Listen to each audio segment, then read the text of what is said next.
morning, y'all. I hope everybody had a wonderful weekend and that y'all had some time to spend with our ancient Egyptian friends. This right here represents one of humanity's greatest inventions, papyrus.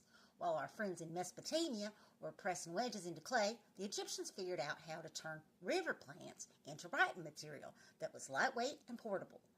Now, to understand Egyptian literature, we must understand Egypt itself. And Egypt, my darlings, is the gift of the Nile. That ain't just some cute saying, it's the gospel truth.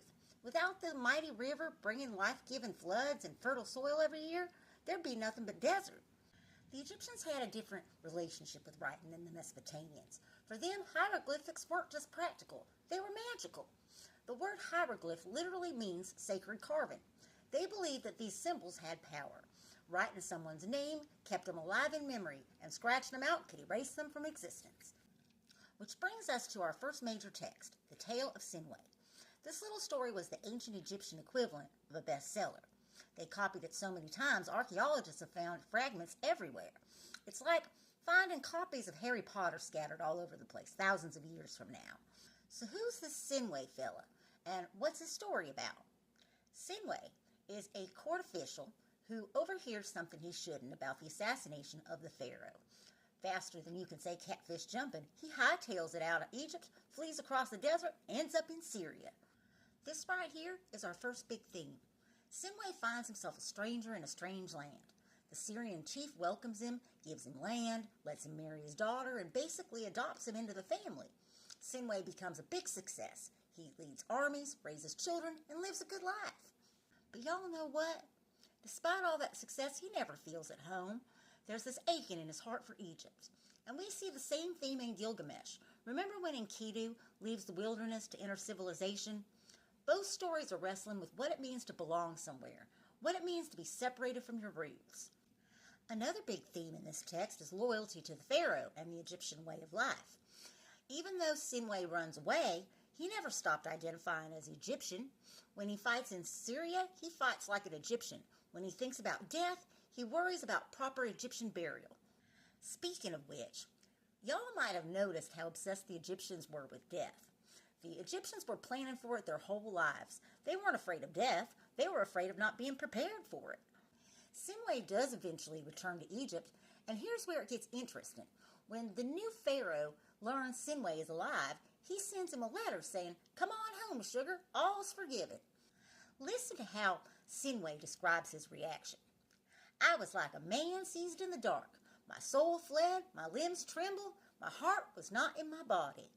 He's so overwhelmed with emotion, he can't hardly function. And here's where the tale of Sinway gives us something we didn't get in Gilgamesh, a happy ending. Sinway goes back to Egypt, throws himself at the pharaoh's feet expecting to be punished, but instead gets welcomed back like the prodigal son, given new clothes, a new house, and most importantly, a proper Egyptian tomb. Y'all, this is why I love this story so much. It's full of real human emotions. Fear, homesickness, the desire to belong, the longing for forgiveness. Sinway might have lived 4,000 years ago, but his feelings could be ours. Now, let's switch gears and talk about something a little spicier. Egyptian love poetry. Did anyone else find themselves blushing while reading these poems? I thought so. These poems are as steamy as a Louisiana summer. And they're remarkably direct, aren't they? None of this beating around the bush. Them ancient Egyptians knew what they wanted, and they weren't shy about saying it. "If only I were her Nubian maid who attends her body, I would gaze upon the color of all her limbs." Or how about this one? "To hear your voice is pomegranate wine to me. I draw life from hearing it." Lordy, it's getting hot in here.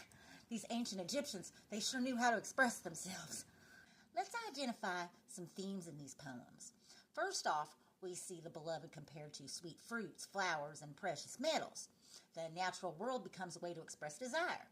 We also see love described as a sickness or intoxication, something that overwhelms the senses.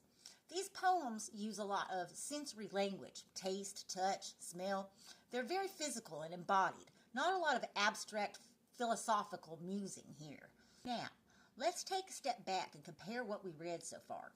Both Mesopotamian and Egyptian texts show us societies deeply concerned with proper order. whether it's Gilgamesh learning to be a good king or Sinway longing to return to his proper place. Both cultures valued social harmony and feared chaos, but there are some differences. The Egyptians seem more optimistic about the afterlife than our Mesopotamian friends. Remember how gloomy the underworld was in Gilgamesh? For Egyptians, proper preparation meant a good afterlife. Their literature reflects this more hopeful view, which brings us nicely to what we'll be discussing Thursday, the Hebrew literature. We'll be looking at selections from Genesis, Exodus, Job, and the Song of Songs. For Thursday, I want y'all to be thinking about connections between Egyptian and Hebrew texts. Both feature exile stories. Both were written by cultures living alongside the same river, but they have very different religious worldviews. How might that shape their literature? And remember, y'all, just like Sinway discovered, sometimes you gotta leave home to find out where you truly belong. These ancient stories might just help us understand our own journeys a little better.